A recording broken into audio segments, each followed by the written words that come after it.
এটা জমা করবে তাহলে। হ্যাঁ ধরো ধরো ধরো। আজকে গিয়ে জমা করে দেবো। হ্যাঁ ছেলেদেরকে পড়াশোনা শেখাবে। হ্যাঁ ছেলেরা একটু বড় হবে।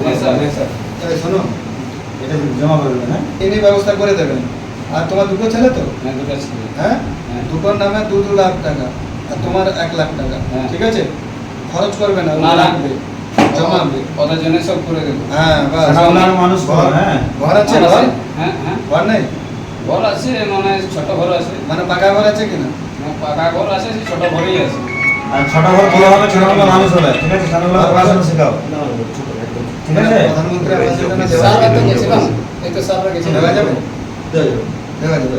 তাহলে ঘর আমরা বানিয়ে দেবো। ঠিক আছে, সরকারি জায়গায় তো নয় তো? তাহলে ঘর আমরা বানিয়ে দেবো, আর 1 লাখ টাকা নিজের অ্যাকাউন্টে, আর 2 লাখ 2 লাখ করে 2 ছেলে। দুই ছেলের ভাগ করে বা দাদা, হাতির হানায় যে মৃত্যুর ঘটনা খুব শীঘ্রই স্টেপ হচ্ছে, বিগত দিনে যেটা দেখা যায়নি। না, আমার তো হাতিহানায় যে মৃত্যু, এটা জঙ্গলমহলে হিউম্যান এবং এলিফ্যান্ট যে কনফ্লিক্ট, এটার একটা স্থায়ী সমাধানের লক্ষ্যে আমাদের নতুন সরকার এগোচ্ছে।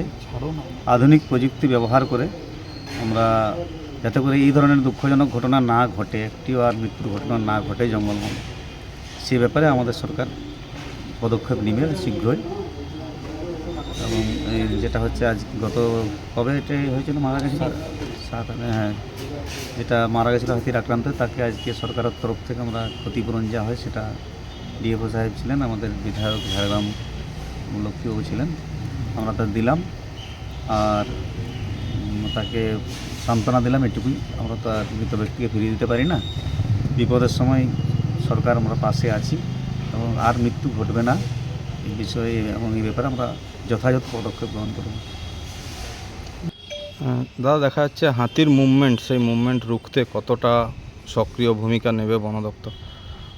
মাননীয় মুখ্যমন্ত্রী এসেছিলেন আমাদের এই জোনে, মিটিং করে গেছেন।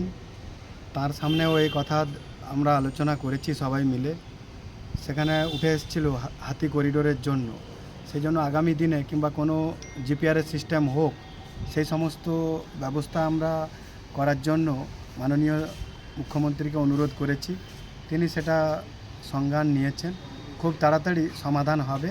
এই সরকার সংবেদনশীল সরকার। এই সরকার আপনার পাশে।